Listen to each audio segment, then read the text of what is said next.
কি করছো? কার প্যান্ট পরেছো তুমি? এ বাবা, এটা খুলে যাচ্ছে।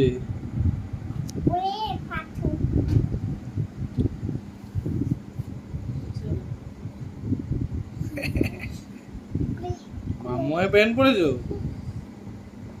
মাম্মার প্যান্ট পরা যায় নাকি?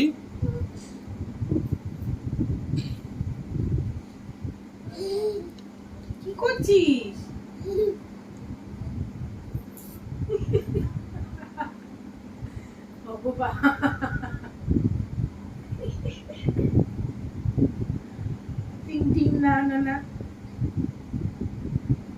মা, এটা কি করেছো তুমি? ভগবান, সিঁদুর কেউ পরে? কি স্কুলে কিন্তু ঢুকতে দেবে না, অ্যালাউ করবে না স্কুল থেকে।